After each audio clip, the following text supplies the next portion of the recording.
Les saludo nuevamente en el nombre bendito y glorioso de nuestro Señor y Salvador, el Señor Jesucristo. Hemos estado conversando en estos mensajes acerca de la gran diferencia que hay entre la iglesia del primer siglo y la iglesia del siglo XXI. En dos mensajes anteriores hemos visto dos cualidades que eran propias de los cristianos al comienzo de la iglesia. Una de ellas era el amor.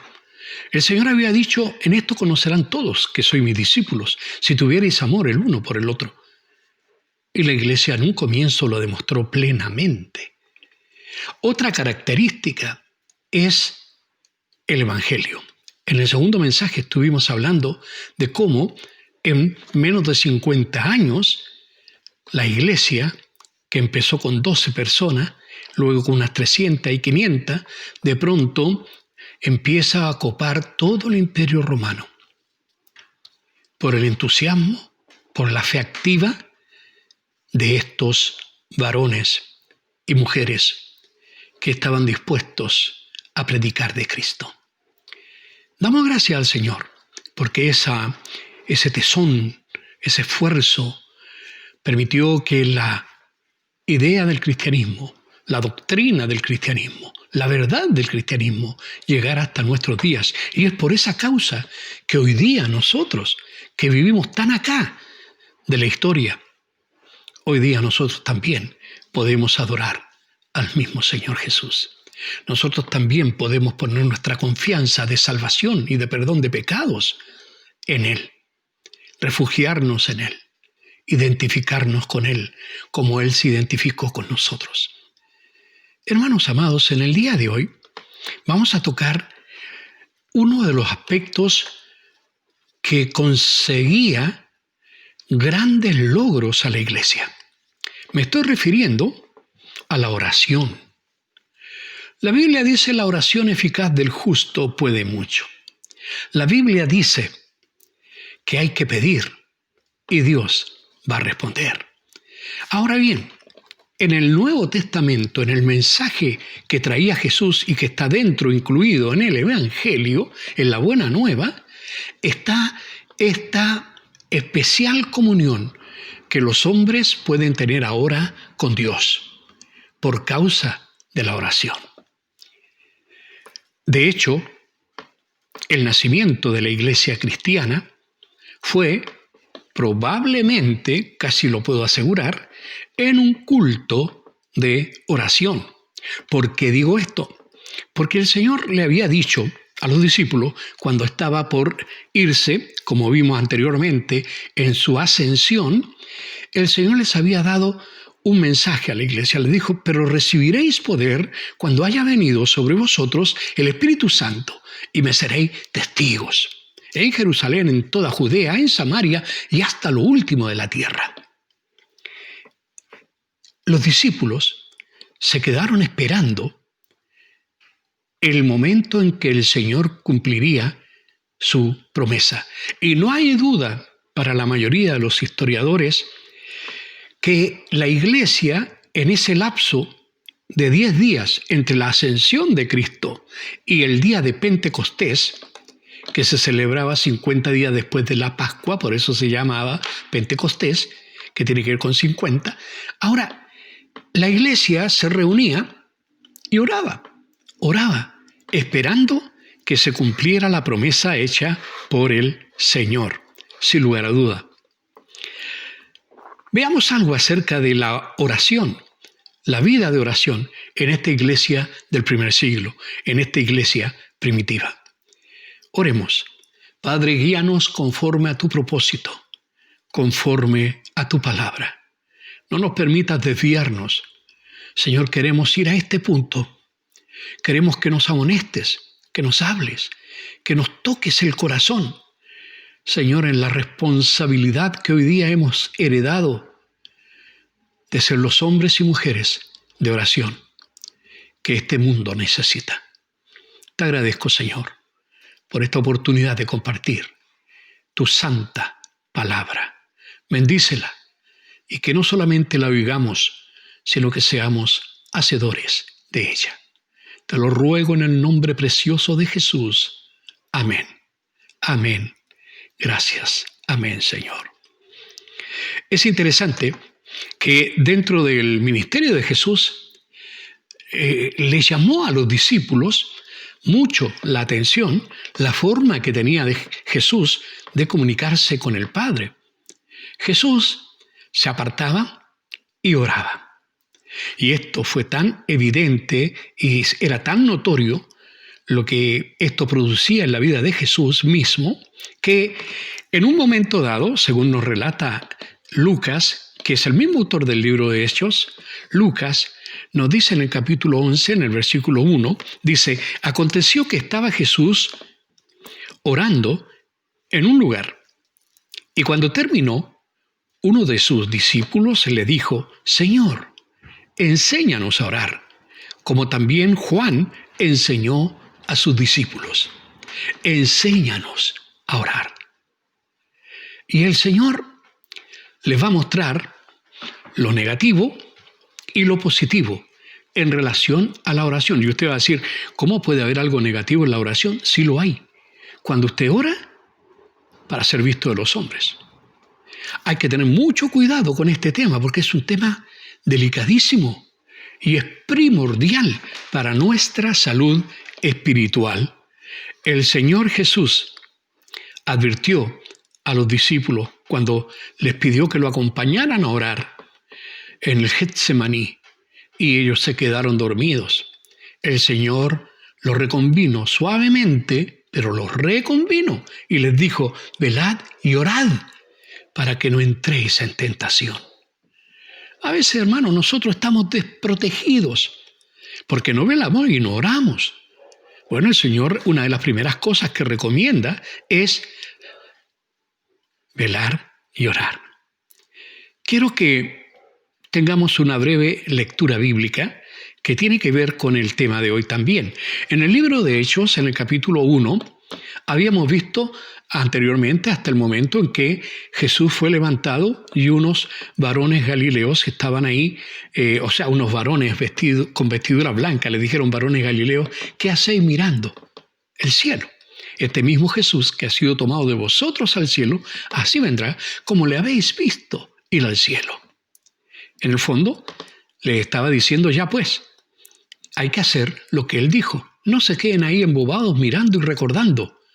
Hay que pasar a la acción. ¿Y cuál fue la acción? Se empezaron a reunir.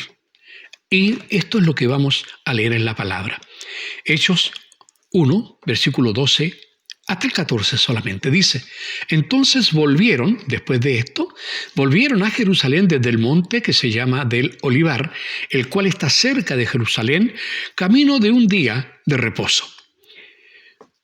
Antes de seguir con la lectura bíblica, para que no nos confundamos, camino de un día de reposo era el camino o los pasos o los metros que un judío devoto debía, respetando la ley del Shabbat, debía caminar en un día de reposo. Y esto equivalía más o menos a 1 kilómetro, más o menos. Algunos dicen 3/4 de millas, qué sé yo, pero nosotros lo asimilamos por kilómetro y es más o menos 1 kilómetro. Se les permitía a los judíos caminar. Es decir, que estaba bastante cerca. Y ellos fueron desde el Monte de los Olivos, que fue el lugar donde Jesús ascendió a los cielos. No se olvide, es el mismo lugar donde Jesús volverá. Así lo dijeron estos ángeles. Volverá desde los cielos y volverá allá, al Monte de los Olivos. O del olivar, como lo dice aquí. Bueno, después de esa aclaración sigo con el versículo 13. Y entrados, subieron al aposento alto. ¿Les suena esto del aposento alto? Bueno, el mismo lugar, probablemente, en el cual celebraron la última cena. El mismo lugar. Y dice, subieron al aposento alto donde moraban Pedro y Jacobo, Juan, Andrés, Felipe, Tomás, Bartolomé, Mateo, Jacobo, hijo de Alfeo, Simón el celote y Judas, hermano de Jacobo. Todos estos, sigue diciendo el versículo 14, perseveraban unánimes en oración y ruego con las mujeres y con María, la madre de Jesús, y con sus hermanos de Jesús. Es bien interesante detenerse un poquito aquí, y lo vamos a entender. Lo primero que hicieron, después que vieron subir al Señor al cielo, congregarse en el lugar donde estaba morando, probablemente en forma provisoria, porque eran ellos de otros lugares. Entonces, llegando a ese lugar, al aposento alto, lo que ellos hicieron es una reunión de oración. Estaban ahí juntos, orando, tal como el Señor les había pedido que esperasen hasta la venida del Espíritu Santo. ¿Y dónde pasó esto de la venida del Espíritu Santo? Precisamente al aposento alto. Como les digo, no pasaron más de 10 días, fueron justo 10 días desde la ascensión de Cristo hasta Pentecostés, el momento en que Dios envía, junto con Cristo, envía su Espíritu a morar en el hombre que ha puesto su confianza en Jesús. Desde ese momento nace la iglesia. ¿Recuerdan que el Señor había dicho que era necesario nacer de nuevo? Bueno, el nacimiento no era por la carne, el nacimiento era en el Espíritu. Y el nacimiento es cuando Dios nos ilumina de tal manera que llegamos a entender que separados de Dios no podemos hacer nada. Y llegamos a entender que lo necesitamos. Y Él le da sentido a la existencia. Bendito es el nombre del Señor.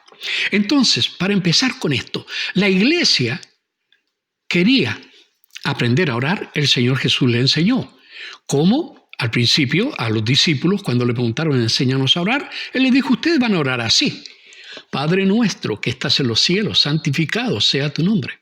Venga tu reino, hágase tu voluntad aquí en la tierra como en el cielo. El pan nuestro de cada día, etc.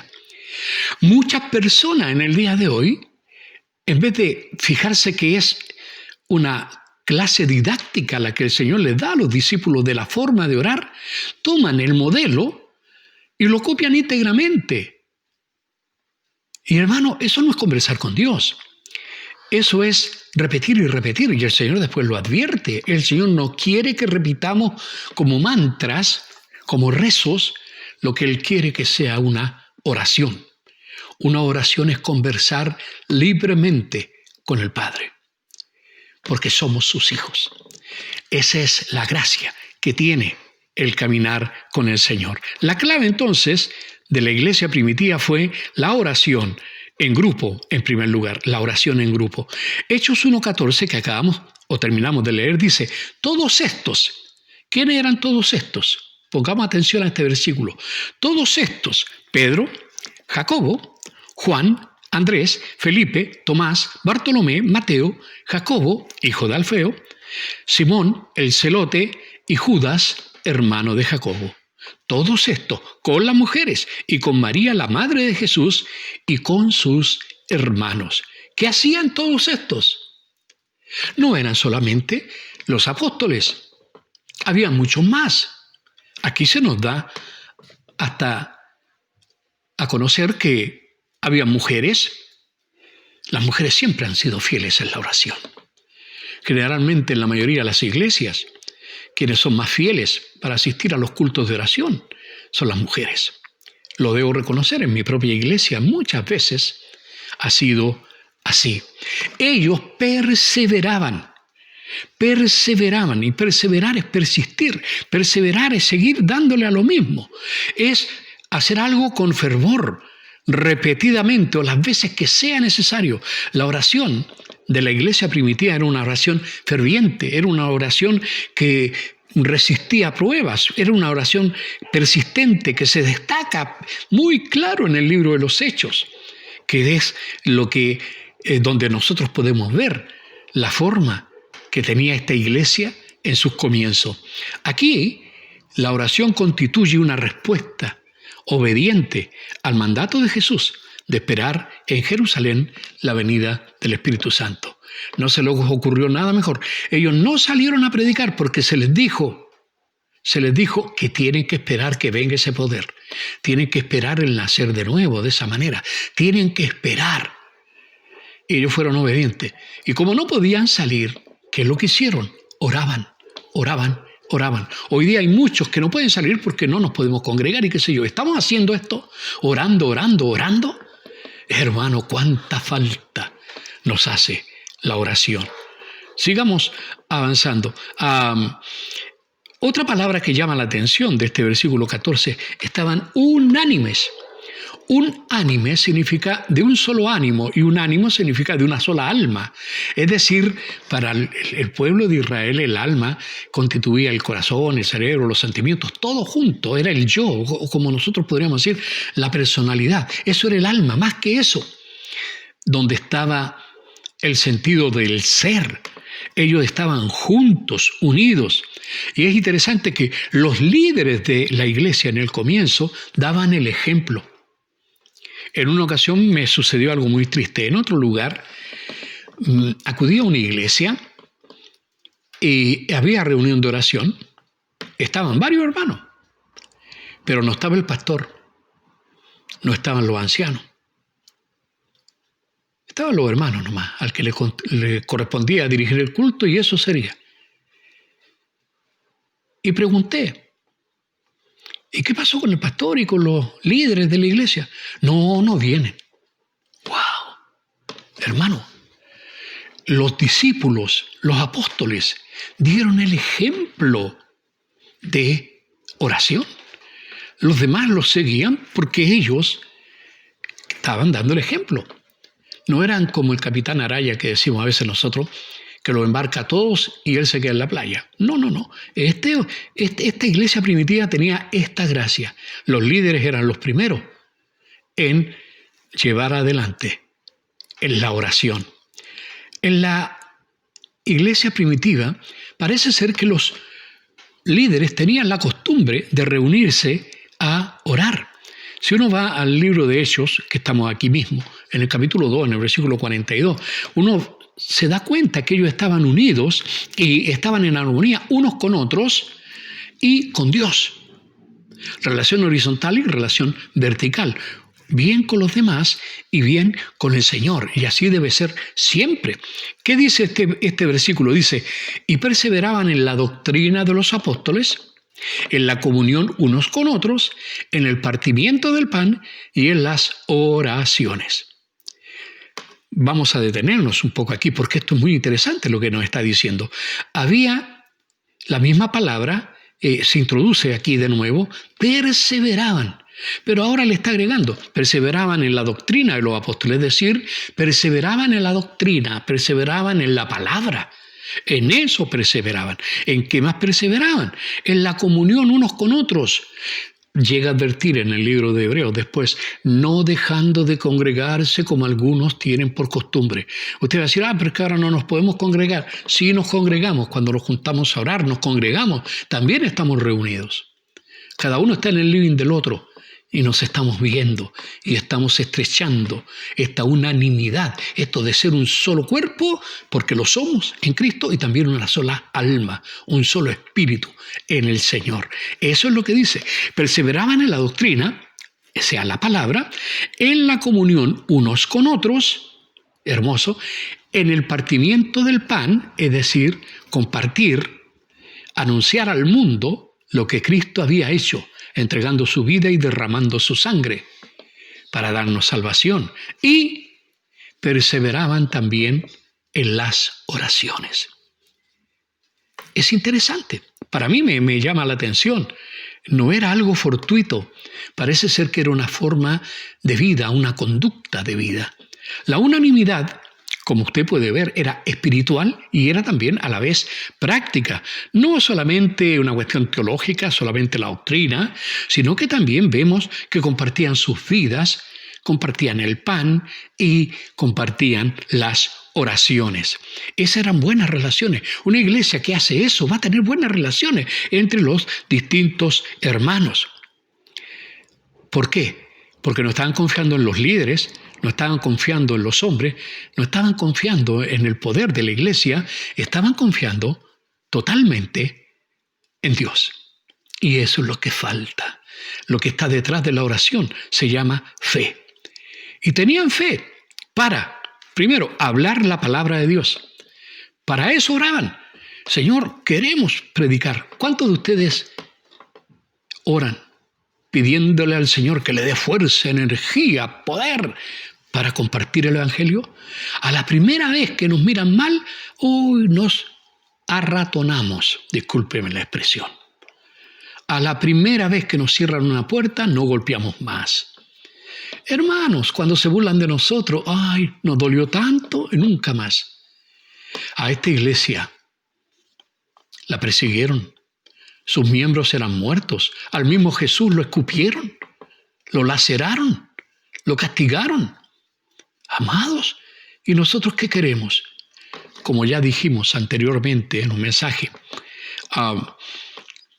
hoy día algunos creen que el Evangelio es puro azúcar. Mucha azúcar hace mal. Pregúnteme, hace mal mucha azúcar. Así que cuidado con eso. Hermanos queridos, ellos pedían en oración poder alcanzar a otros. Dice la Biblia, y ahora me voy a saltar en el mismo libro de Hechos, pero el capítulo 4. Si usted lo puede leer después también, sería bueno que anote el versículo 31. Capítulo 4, versículo 31. Dice la Biblia, cuando hubieron orado, el lugar en que estaban congregados tembló y todos fueron llenos del Espíritu Santo y hablaban con denuedo la palabra de Dios. ¿Por qué pongo atención a esto? Porque ellos pidieron específicamente hablar con denuedo la palabra de Dios. Lo pidieron. ¿Por qué? Porque ustedes saben anteriormente,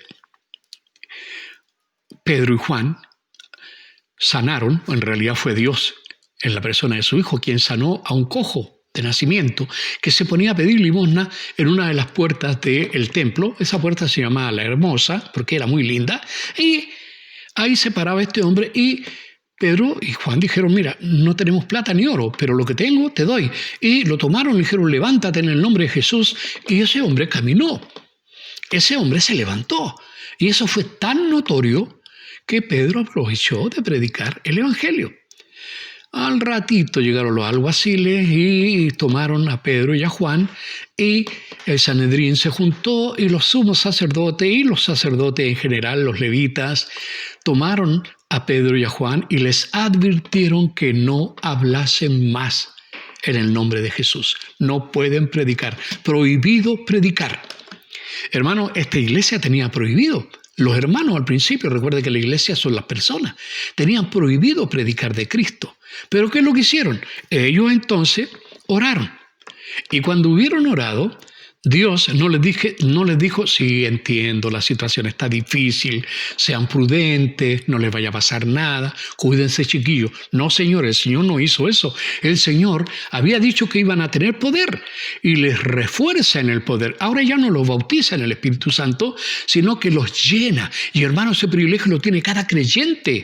Cada persona que nació del Espíritu puede pedir en cualquier momento, Señor, lléname de ti, lléname de tu Espíritu. Y entonces habrá el poder, entonces habrá deseo de orar, entonces habrá triunfo en las cosas que fracasamos. Por la gracia de Dios, hermanos, los discípulos pidieron, le dijeron, no prediquen. Ellos dijeron, Señor, queremos hacerlo. Y cuando terminaron su oración, el Espíritu Santo los obligó o los impulsó a predicar. Y no predicar suave, con denuedo, con fuerza, la palabra de Dios. Hermano, ¿cuánto tiempo hemos pasado pidiendo eso? Hay hermanos que jamás le han dicho a otra persona que Cristo les salvó. Hay hermanos que a lo mejor van a partir a la gloria sin haber tenido el gozo de llevar a alguien a los pies de Cristo. No a la iglesia, a los pies de Cristo. Hermano, ese es el trabajo de la iglesia, ir por todo el mundo y predicad el Evangelio a toda criatura. Ese es el mandato. Y hermano, la oración, qué tremenda herramienta, eficaz para lograr ese objetivo. Entonces, ¿para qué oraba la iglesia primitiva? Para tener fuerza y valentía y predicar la palabra de Dios. ¿Para qué más? Dice la Biblia, para custodiar, para cuidar, para proteger a los suyos. Esto sucedió también, avanzando en el libro de Hechos, capítulo 12. Las autoridades tomaron preso al apóstol Pedro. Y dice la Biblia, así que Pedro, en el capítulo 12, versículo 5, así que Pedro estaba custodiado en la cárcel, pero la iglesia hacía sin cesar oración a Dios por él, mientras él estaba en la cárcel. ¿Qué hacía la iglesia? Hacía sin cesar oración a Dios por él. Pero un ángel va y liberta, porque Dios responde cuando la iglesia clama.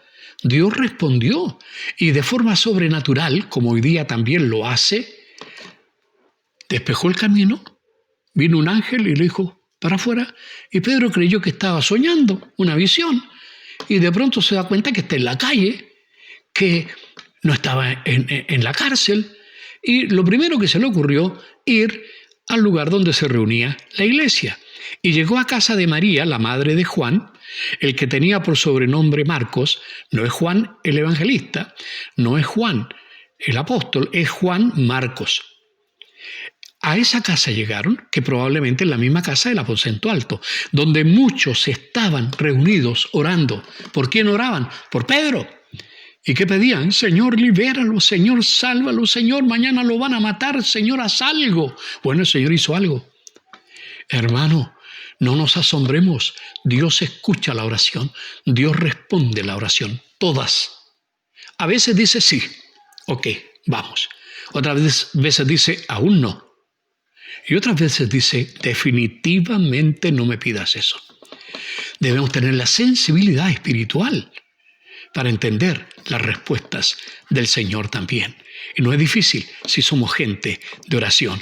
Ahora, es evidente que Pedro fue librado porque la iglesia estaba orando, clamando. Hermano, yo no soy el apóstol Pedro. Nuestros líderes no somos los apóstoles, somos los líderes. Pero así como Pedro necesitó el apoyo y la oración de toda la congregación, así también en el día de hoy los líderes estamos expuestos, muy, muy expuestos. Hemos tenido luchas tremendas en estos días como iglesia. Hemos tenido luchas tremendas de un tiempo a esta parte como personas. Me ha costado mucho poder terminar esta semana. Ha sido difícil cumplir con todas las cosas que hay que cumplir. Uno y otro estorbos, cosas que son incomprensibles por qué suceden. Y sin embargo, vamos saliendo adelante. Pero debo confesar, yo no soy autosuficiente. Yo necesito la oración de la iglesia. Así como muchos me piden orar, yo también les pido a esos muchos que sigan orando por su pastor. Otra cosa que tenía la iglesia primitiva, no solamente oraban para predicar la palabra, no solamente oraban para protección de los que predican la palabra, sino que también encomendaban en oración a los que iban a predicar la palabra. Precisamente esto sucede también en el libro de los Hechos, en el capítulo 13, versículo 3, dice la palabra, entonces, la iglesia en Antioquía de Siria dice, entonces habiendo ayunado y orado, les impusieron las manos y los despidieron. Oraron y les impusieron las manos. ¿A quién? A Betsabé, y al apóstol Pablo. Y los encomendaron para la obra misionera. Después Pablo hace 4 viajes misioneros. Hermano, y llenó él, junto a sus acompañantes, a todo el imperio romano del mensaje de la palabra. Fueron encomendados por la iglesia oraba por ellos, la iglesia les ofrendaba, la iglesia los sostenía, la iglesia los protegía en la oración. Hasta el día de hoy, la obra misionera en todo el mundo es igual. Gente de alguna iglesia se levanta y dice, tengo deseo de hacer esto, el Señor me lo pone en el corazón, la iglesia se reúne, lo encomiendan al Señor, lo dedican al Señor, le proveen para lo que tienen que hacer y lo sostienen económicamente, en oración y también lo sostienen en la comunión con ellos. Amados hermanos, para estas cosas la iglesia tenía unanimidad de pensamiento, unanimidad de doctrina, unanimidad de dirección. Todos querían ir para el mismo lado. Qué tragedia cuando las iglesias tienen la tendencia, unos van para allá y otros vienen para acá. Uno dice algo y el otro se opone. Cuidado, hermano, la iglesia es una de las primeras entidades que tiene la capacidad de ponerse de acuerdo. ¿No dice la Biblia en el libro de Amós: andarán dos juntos si no estuvieran de acuerdo? Hermano, para caminar con Cristo debemos estar de acuerdo con Él. Y si usted está de acuerdo con Cristo, y como yo estoy de acuerdo con Cristo y Él está de acuerdo con Cristo, estamos unidos. Esa es la base de nuestra comunión. Ahora, no solamente tenían estas oraciones en público como iglesia, como acabamos de ver, sino que también había la oración privada. Uno de los ejemplos muy lindos y significativos lo da el apóstol Pedro. Cuando el apóstol Pedro, estando en Jope, de repente nos dice la Biblia que él se levanta como a la hora sexta, que es más o menos, no es que se levantó, sino que a esa hora subió a la azotea, estando en ese lugar, y fue a orar. Y estando en esa oración tuvo una visión, y Dios le mostraba unos animales y le decía: Pedro, mata y come. Y Pedro decía: Señor, yo nunca he comido cosa abominable. Dios le estaba mostrando que el evangelio iba a saltar desde los judíos y samaritanos, ahora iba a saltar a los gentiles, a los romanos, a los griegos, a los de todas las naciones. Pedro no lo entendió, pero cuando lo llegaron a buscar, en ese día de oración que él tenía personal, él entendió y fue. Y cuando él estaba explicando en la casa de Cornelio lo que era el evangelio, vio que ellos recibían el Espíritu Santo y creían en Cristo al igual que lo habían hecho los judíos. Se asombraron, porque hasta ese momento ellos creían que el reino de Dios era solamente para los judíos. Pero la Biblia dice que en la iglesia de Cristo no hay judío ni griego, no hay varón ni mujer, todos somos uno delante del Señor. Tenemos entonces esta oración privada, muchos otros. Podemos ver el apóstol Pablo, muchas veces oró por sí mismo: Señor, sácame esta enfermedad, y el Señor le dijo: bástate mi gracia. Hermano, la oración personal es importante. Muchas veces hay gente que viene y nos dice: pastor, oren por mí, oren por esta situación. Ok, oramos, pero ¿y ellos? Hermano, el primero en orar, el más entusiasta en orar, no es el pastor, tiene que ser tú, que estás pasando por el problema. A veces son otros los que están más preocupados. Hermanos amados, el Señor quiere que seamos responsables en esto también. La oración de la iglesia primitiva era una oración continua. ¿Hasta cuándo debe orar? Muy fácil. Hasta que Dios conteste. Usted ore, ore y ore. ¿Hasta cuándo? Hasta que Dios te diga sí, o Dios te diga espera, o Dios te diga no. Así es que, mira lo que dice Romanos, capítulo 12. Recuerda que dijimos que el apóstol Pedro estaba en la cárcel y la iglesia oraba sin cesar por él. Y vimos que el Señor lo libera, él llega allá, ni querían creer que estaba Pedro en la puerta. Y cuando se dan cuenta que era así, ¿usted cree que iban a seguir orando: Señor, libera a Pedro de la cárcel? No, pues, se acabó la oración. Ahora había otras cosas por las cuales orar. ¿Pero por qué no más esa? Porque Dios había respondido. Hermano, cuando Dios respondió, solamente hay que dar gracias. No vuelvas a pedirle de nuevo algo que ya te otorgó, algo que ya es tuyo. Esa es la iglesia del siglo I, a grosso modo. ¿Cuál es la comparación con la iglesia del siglo XXI? La oración hoy día es una faceta muy descuidada en las iglesias, como dije al principio. Una de las reuniones donde asiste menos gente en las iglesias es la reunión de oración. Eso va reflejando qué calidad de cristianos tenemos en la actualidad. Y si hay descuido en la oración como iglesia, también hay descuido en la oración pública. Hermanos, a veces para nosotros la oración es repetir un sonsonete. Hermano, usted podría dirigirnos en oración. Y se para el hermano y se larga: Señor, te doy gracias por el alimento. Señor, te doy gracias por este día. Se le pidió que orara por la ofrenda. O se le pidió que orara por la palabra y se lo... Oye, si usted quiere hacer todas las oraciones, hágala en su vida privada también.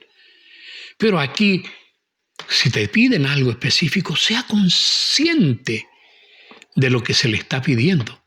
Si nos piden orar por el pan en la Santa Cena, ore por el pan. Si le piden orar por el vino, ore por el vino. Si le piden orar por los enfermos, ore por los enfermos.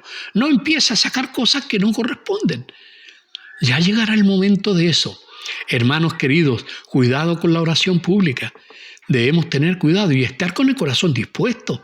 Hay personas que de pronto le piden orar y como que lo pillaron y no están bien con Dios. Igual nomás se largan a orar. Hermanos, siempre cuando vienes al templo y puedes ser sorprendido por el que dirige o por alguien que te pide oración, tienes que estar listo, emblanquecido en la sangre del Cordero de Dios, lavado y limpiado por su gracia. Hermanos, el Señor también advirtió a la iglesia, y este es uno de los problemas en la iglesia actual, que descuida la oración, no solamente la oración como iglesia, no solamente la oración pública, sino que también la oración individual y personal. Mira cómo lo pone el Señor en Marcos capítulo 6, versículo 6 dice: mas tú, cuando ores, entra en tu aposento y cerrada la puerta, ora a tu Padre que está en secreto, y tu Padre que ve en lo secreto te recompensará en público. Y orando, no uséis vanas repeticiones como los gentiles, que piensan que por su palabrería serán oídos. No os hagáis, pues, semejantes a ellos, porque vuestro Padre sabe de qué cosas tenéis en necesidad antes que vosotros lo pidáis. Hermano, ojo, yo advertí un poquito antes, está diciendo esto, orando, el Señor Jesús, hablándole a los discípulos, no uséis vanas repeticiones, repetir por repetir, un sonsonete, como ya lo dije, como un mantra, como un rezo. Eso no vale a los ojos del Señor. Lo que vale es la oración, y la oración es seguir el modelo que Cristo nos dio, que ya dije cuál era. No ser como los gentiles. ¿Cuál eran los gentiles? Los romanos y los griegos. Y los egipcios y todos los que estaban alrededor.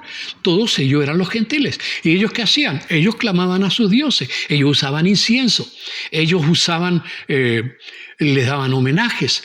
Paseaban a sus figuras. Hermano, todo eso, Señor dice, eso no es. Eso no es orar. Eso no es el trabajo de la iglesia. Hermano, nosotros no podemos seguir el modelo de Roma, del Imperio Romano, o de Egipto, o de los griegos con sus dioses. No podemos. No os hagáis pues semejantes a ellos. No sé si se entendió. Ese no es el modelo, hermano. No lo es. El modelo de los gentiles no es nuestro modelo. Nuestro modelo es diferente. Hermanos, cuidado con las oraciones típicas.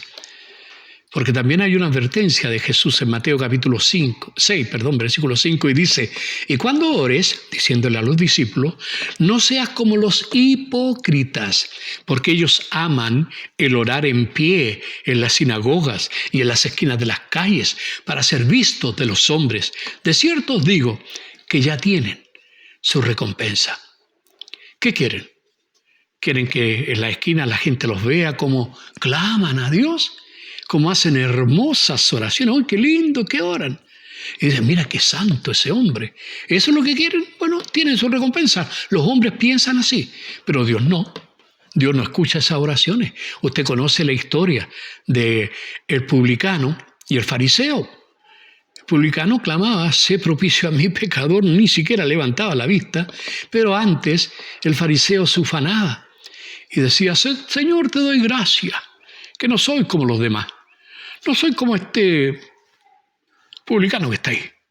Yo ayuno, yo oro, yo doy mis diezmos, mis ofrendas, yo hago... Hermano, religiosidad. Y Dios no quiere religiosidad. Dios quiere comunión con Él. Muy diferente. La vida cristiana no es una religión. Es un caminar con Dios, conscientes en todos los actos de la vida. Dios está presente en todos los actos, en todo lo que haces. en todo lo que dices, en todo lo que piensas. Por eso, hermano, es tan grato seguir este modelo de la iglesia primitiva, porque hoy día podríamos compararnos con los hipócritas, que ya tienen su recompensa, pero a nosotros se nos dice la recompensa es otra. ¿Cuál es la recompensa? Entrar al aposento y estar ahí, y en secreto, orar. Y el Dios que ve en lo secreto te va a recompensar en público. Ese es el modelo. No buscar estereotipos de oración, sino que confiar en el Señor. Hermanos, debemos tener cuidado. Muchas veces también se comete el error en la iglesia del siglo XXI de tener oraciones sin fe. Ya advirtió esto también el Señor en Mateo capítulo 21, versículo 22, donde dice, y todo lo que pidiereis en oración, creyendo, lo recibiréis. ¿Será verdad? Hermano, lo dijo Jesús. No depende de lo que yo hago, no depende de mis ofrendas, depende de mi creencia. Todo lo que pidiereis creyendo, ahí está, lo recibiréis. Eso es lo que dice. Ahora, Santiago, hermano de Jesús, que escribió una carta casi al final de nuestra Biblia, la tenemos, dice en el capítulo 1, versículo 6, hablándole a la iglesia, dice, pero pida, cuando uno pida, pida con fe, no dudando nada, porque el que duda es semejante a la onda del mar que es arrastrada por el viento y echada de una parte a otra. No piense, pues, quien tal haga que recibirá cosa alguna del Señor. Sin fe, llega a decir el libro de Hebreos también, es imposible agradar a Dios. Sin fe, usted no está orando al cielo. Usted está orando para que escuchen los oídos de los hombres. Usted está orando para aplacar su propia conciencia. O usted está orando simplemente hasta el techo. Pero si usted cumple esto con fe, siguiendo este modelo maravilloso que está en el libro de los Hechos, una iglesia, hermanos, que caminó sobre las rodillas de oración de sus miembros. Sufrieron persecución, despojos, muerte. Y sin embargo, ese mensaje nos llegó hasta el día de hoy, desde el siglo I hasta el siglo XXI. Prácticamente han pasado 20 siglos. Bendito sea el nombre del Dios nuestro, que lo hizo posible y que nos alcanzó esta tremenda y maravillosa verdad. Quiero terminar con esto. Una de las grandes excusas que tenemos en el siglo XXI para no asistir a los cultos de oración o para no estar presente en las reuniones de oración es: no tengo tiempo. No, pastor, yo llego cansado del trabajo y cómo voy a ir a la iglesia más encima. No, muchos. El Señor sabe, pastor, el Señor me entiende. Sí, el Señor entiende que eres un flojo. El Señor entiende que tú no lo consideras a Él lo más importante. O el Señor entiende que tú no tienes ninguna necesidad, parece. Pero tu hermano sí. Hermanos queridos, tengamos mucho cuidado. Muchas veces deseamos cosas y nos va mal. Mira cómo lo pone. Otra vez voy a citar a Santiago o Jacobo, hermano de Jesús. Y dice, codiciáis, estoy hablando de Santiago capítulo 4, versículo 2, codiciáis y no tenéis, matáis y ardéis de envidia y no podéis alcanzar. Combatís y lucháis, pero no tenéis lo que deseáis, porque no pedís. Porque no pedís. Pedís, sigue diciendo, y no recibís, porque pedís mal para gastar en vuestros deleites. Somos egoístas en nuestras oraciones. Pedimos mal. Hermano, desde la iglesia primitiva nos llega hoy día el mensaje. Se puede pedir bien. Se puede pedir con fe. Se puede apartar tiempo para orar. En un ratito, porque a los 2 minutos algunos ya están cansados. Vamos, ora, derrama tu corazón delante de Dios. Es mejor que ir al psicólogo. Derrámate delante de Dios. Muéstrale todo lo que hay adentro. Pídele perdón. Que tu alma sea lavada en la sangre del Cordero. Amado, te invito a que participes Por ahora estamos reuniéndonos en oración, en Zoom. ¿Por qué no participas? No lo puedo entender. Yo entiendo que alguno no pueda venir a la iglesia, pero ahora todos están en la casa. Es más importante la telenovela, las noticias, alguna otra cosa que te afana antes que la comunión de los santos y la comunión con el Dios del cielo. ¿Tu iglesia necesita oración? ¿Nos están pasando cosas graves? ¿Tu pastor necesita oración? ¿Está complicada su vida por la salud y otras cosas? Nosotros nos necesitamos. Hay enfermos terminales en medio nuestro. Algunos Dios ya ha tocado y está haciendo una obra maravillosa. Pero hay otros que aún lo necesitan. ¿Y cuándo se termina de orar? Cuando Dios contesta. Amado, que no solo seamos una iglesia que se ama, que no solo seamos una iglesia que evangeliza, que seamos también una iglesia que ora. Pide por denuedo para predicar la palabra. Pide en oración que el Señor cuide a los líderes y a tus hermanos. Y pide en oración que el Señor envíe obreros a su mies para que la palabra de Dios llegue a todo lugar. Que Dios nos use. Te llamamos a la oración. Que seas bendecido hoy y siempre. Amén.